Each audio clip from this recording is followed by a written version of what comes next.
Shalom, kebenaran hari ini 29 Juli 2023 dengan tema kehilangan. Bapak Ibu Saudara yang dikasihi oleh Tuhan, Yesus berkata di Yohanes 14 ayat 1-3, "Percayalah padaku, di rumah Bapakku banyak tempat tinggal." Tetapi banyak orang Kristen yang tidak tertarik dengan rumah tinggal itu. Mereka tidak mengerti bahwa kekayaan dunia itu sementara. Ngengat dan karat bisa merusak. Pencuri bisa mencuri dan membongkarnya. Tapi mereka merasa bahwa harta dunia itu membahagiakan, lebih bernilai dari apapun. Sedangkan kekayaan di balik langit biru tidak jelas, tidak meyakinkan, sehingga tidak tertarik dengan apa yang Allah janjikan di langit baru, bumi baru.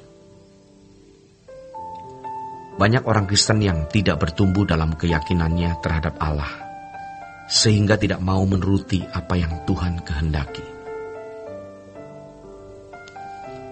Allah menghendaki kita hidup dalam kekudusan dan kesucian, tetapi dengan banyak alasan orang tidak mau menjalaninya. Banyak orang Kristen berkata, itu tidak mungkin, itu mustahil, itu berat, jangan sekarang, nanti saja. Saya tidak bisa. Situasiku memaksaku untuk tidak bisa hidup kudus. Atau apapun alasannya. Tidak ketemu.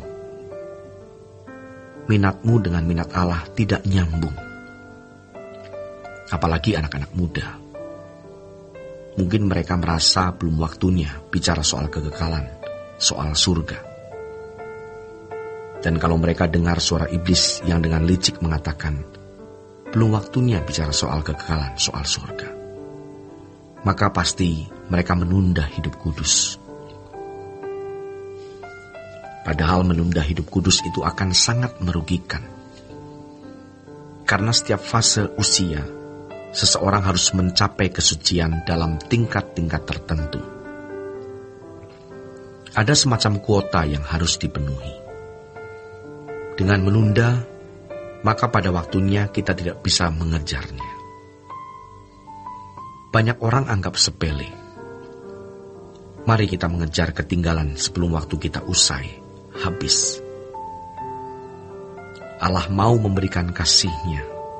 Dan setiap hari Allah menerjemahkan, mengekspresikan kasih-Nya dalam pemberian-pemberian. Namun jika setiap momentum yang Allah sediakan, kita gantikan dengan hal lain, kita kehilangan berkat kekal. Padahal Allah memberikan berkat-Nya tanpa batas. Saudara terkasih, kita harus selalu bertanya, apa yang harus aku dengar Tuhan? Apa yang harus aku pahami? Apa yang harus aku lakukan Tuhan? Itu pun Bapa masih tanya, kamu serius? Kadang-kadang yang kita ucapkan tidak sama dengan hati ini. Dan kalau kita jujur, kita kurang serius sebenarnya.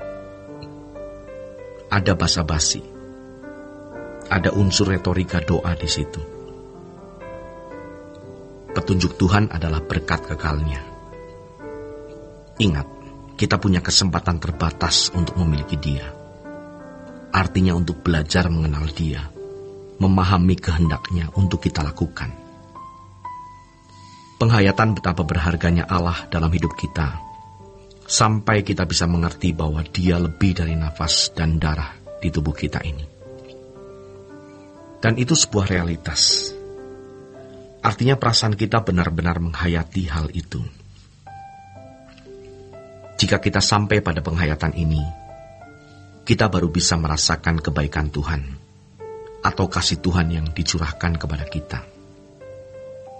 Kita baru bisa mengerti betapa berharganya setiap kebenaran yang kita pahami. Betapa berharganya hadirat Allah yang kita alami pada waktu kita berdoa. Kita harus merasa membutuhkan Tuhan, karena kesempatan mengenal Allah itu terbatas. Tuhan sendiri yang bicara, carilah aku selama aku berkenan ditemui. Jadi ada saat di mana Allah tidak dapat ditemui. Selagi Tuhan masih memberi kesempatan untuk ditemui, kita menemui Dia. Mungkin kita pernah berdoa 1 jam, 1 hari, seminggu, 2 minggu, seakan-akan Allah tidak ada. Jangan kita menjadi tawar hati. Duduk diam, terus berdoa. Jadi kalau kita berkata, Bapa kami yang di sorga, kita yakin Dia langsung mendengar. Dia tidak berkhianat kepada kita. Dia setia. Jadi jangan mendengar fitnah dari manusia lama kita. Dia tidak mendengar. Atau ini bukan waktunya, tunda saja nanti. Setan itu banyak alasan membuat kita berhenti berdoa. Tapi kita berdoa terus. Dia tidak pernah menolak. Dia mau melihat keseriusan kita. Sebab standar untuk Allah adalah segenap hati, segenap jiwa, segenap akal budi, segenap kekuatan. Dia mengasihi kita. Dia mau mencurahkan kasih-Nya tanpa batas dan tiada henti. Tapi apakah kita mengerti kasih-Nya? Apakah kita mengenal Dia? Jangan kepentingan kita tidak sama dengan kepentingannya. Kalau kepentingan kita berbeda, Allah tidak tahu bagaimana mencurahkan kasih-Nya. Orang sibuk melihat roti jasmani, tapi tidak melihat roti rohani. Maka Tuhan ingatkan, kumpulkan harta di surga, bukan di bumi. Semakin kita mengumpulkan harta di surga, yaitu hidup dalam kekudusan dan kesucian, semakin kita memindahkan hati di kerajaan surga. Tetapi masalahnya, apakah kita mendahulukan kerajaan surga? Saudara terkasih, berkat kekal Allah tercurah bagi kita. Namun tergantung seberapa kita mengasihi Tuhan. Kalau kita tidak mengasihi Allah, kita tidak menghormati Dia, kita tidak takut akan Dia, dan kita tidak layak. Setiap kita belum sempurna, tapi kita bisa membakar hati kita untuk mencintai Tuhan.